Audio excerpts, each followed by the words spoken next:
je fais un rappel sécuritaire. Ici, vous êtes engagé pour assurer la sécurité physique, morale, ça c'est le cadre légal, et moi je vous rajoute affective, vous allez tout souvent oublier, et je vous l'impose, la sécurité affective des jeunes. Tu vas expliquer? Non, je vous laisse partir là-dessus. Bon appétit. Alors, sécurité physique, c'est simple, il n'y a rien de compliqué, je pense que ça parle à tout le monde, c'est tout ce qui va toucher au corps des individus. D'accord? Jusque-là, ça va? Vous êtes censé assurer leur sécurité à ce moment-là. Donc, c'est-à-dire que si voilà, vous les envoyez à vélo sans casque, vous ne respectez pas leur sécurité physique. Si vous leur faites monter une pile de chaises empilées et branlantes et qui se cassent la gueule, vous n'êtes pas en train de respecter leur sécurité physique. Si vous les laissez se frapper entre eux, vous ne respectez pas leur sécurité physique. Si tu les laisses se noyer, C'est comme... Je ne respecte pas leur vie. C'est vraiment...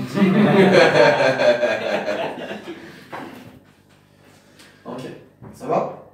Donc cette sécurité-là, c'est la sécurité physique. Donc ça va, c'est clair sur la sécurité physique? Oui. Ok? Voilà, on passe à ce qui est un peu plus drôle. Sécurité morale.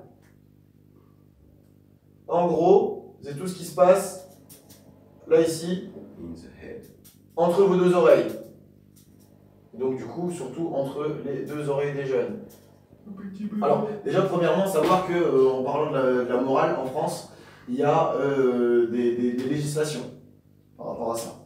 C'est-à-dire que vous n'avez pas le droit de faire de propagande politique. Donc vous avez le droit de parler de la politique en général, en expliquant ce qui se passe et quels sont un peu les mouvements de pensée des différents partis, mais vous n'avez pas le droit de faire l'apologie d'un parti en particulier. Ok ? Pareil, vous n'avez pas le droit de faire de prosélytisme religieux. Vous avez le droit de parler de la religion en général. Donc, pareil, expliquer les. Si vous y connaissez rien, vous embarquez pas là-dedans, hein, ce que je vous conseille. Vous avez le droit d'expliquer un petit peu les différents rites. Donc, comment ça se passe chez les chrétiens, chez les musulmans, chez les juifs, chez les bouddhistes, chez les animistes, chez les déistes, chez les agnostiques, chez les œcuménistes, c'est pas pareil. Enfin voilà, il n'y a pas de souci, mais par contre vous n'avez pas le droit de faire de mettre en avant, de faire l'apologie d'une religion et surtout pas de la mettre supérieure par rapport aux autres. Ok. Après, on va parler de tout ce qui pourrait vous apporter des risques, c'est-à-dire par exemple de tenir des discours homophobes, de tenir des discours xénophobes, de tenir des discours sexistes et genrés, ou alors des discours, comment ça s'appelle, idéologistes. Vous n'êtes pas là pour faire l'apologie de Karl Marx, et ni celle du communisme, ou même du capitalisme, et de la société de consommation. Voilà, on n'est pas là pour ça. Et pareil, si vous véhiculez que les PD ne devraient pas vivre, n'auraient pas le droit de vote, vous ne répondez pas à la sécurité morale des jeunes. Et si un gamin, si deux gamins parlent, enfin ils sont un sujet comme ça là sur les homophobes, qui critiquent et tout, qu'est-ce qu'on fait à l'intérieur? Alors déjà, il y a la première chose, c'est ce qui part de vous. Et ensuite, il y a ce que vous allez voir chez les jeunes. Et ben c'est pareil, vous, si vous les laissez entre eux véhiculer ce genre d'idées, vous ne répondez pas à la sécurité morale du groupe ou des individus qu'ils composent.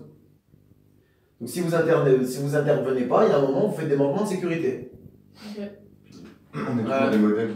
Oui, non. À savoir que sécurité ou légalité, c'est faute grave dans l'animation, s'il y a des manquements. C'est faute très grave.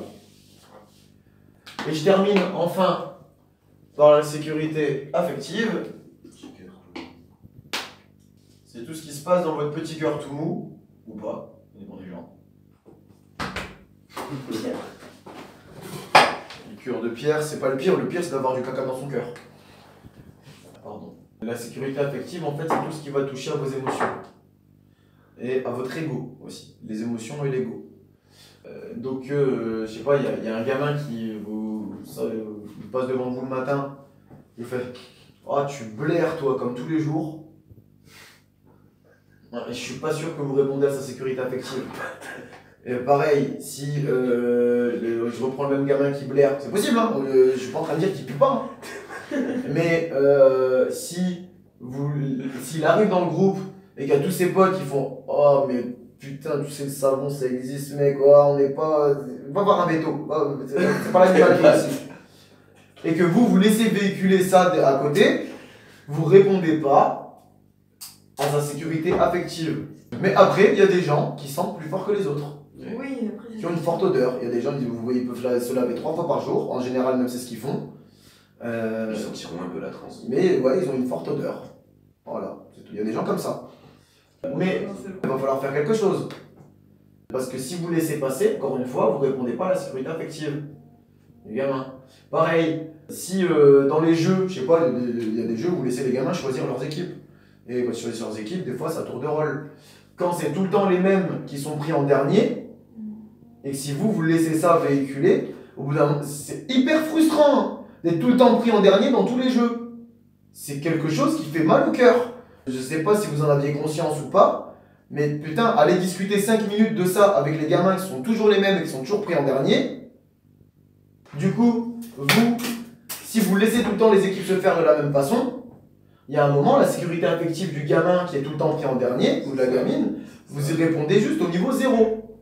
Et vous le laissez s'enfoncer. Et en plus, si c'est vous qui véhiculez le fait qu'à chaque fois on va refaire les mêmes équipes de la même façon, non seulement vous répondez pas, mais en plus, imaginez-vous ce que ça donne pour vous au niveau de votre crédibilité dans la tête du ou de la gamine qui est tout le temps pris en dernier, alors que vous, allez, on fait les équipes comme d'habitude. Il y a un moment, au bout de deux ou 3 fois, le ou la jeune en question vous déteste. Et quelque part, c'est bien fait pour votre gueule. La sécurité affective, c'est aussi, voilà, j'ai papa, maman qui me manque, j'ai des coups de mou, je me sens pas bien, j'ai besoin de parler. Si vous, il y a un moment où le gamin vous l'envoyez bouler, oh, mais moi j'ai pas le temps, oh, mais vas-y, c'est bon, encore une fois, on a compris, ouais. Et vous répondez encore une fois pas à sa sécurité affective. Par contre, que vous ayez pas les armes, que vous ayez pas le temps, ça peut se comprendre. Et à ce moment-là, vous envoyez le gamin vers quelqu'un d'autre. Des fois, c'est juste, écoute, moi j'ai du mal avec les personnes qui pleurent. Vous gagnerez encore une fois énormément en crédibilité en étant honnête. Écoute, moi j'ai du mal avec les personnes qui pleurent, j'arrive pas à gérer ça, ça me touche trop. Je veux bien discuter avec toi autant que tu veux. Mais calme-toi. Mais là, t'es en train de pleurer, c'est pas possible, moi je vais pas y arriver. Donc c'est soit tu essayes de te calmer et après je suis là pour discuter avec toi. Ou alors si tu sais que c'est pas possible, à ce moment-là je vais t'envoyer voir quelqu'un d'autre parce que moi là techniquement là je peux pas, je vais pas y arriver. Et c'est pas que je veux pas, mais si là on fait maintenant, je vais pas t'aider. Et là par contre vous répondez à la sécurité affective du gamin. Vous le renvoyez vers quelqu'un qui va répondre à sa sécurité. Donc là il n'y a plus de problème. Par contre lui dire ouais c'est bon, fous-moi la paix. Ou non, moi je sais pas faire, c'est bon. Là vous répondez à que dalle.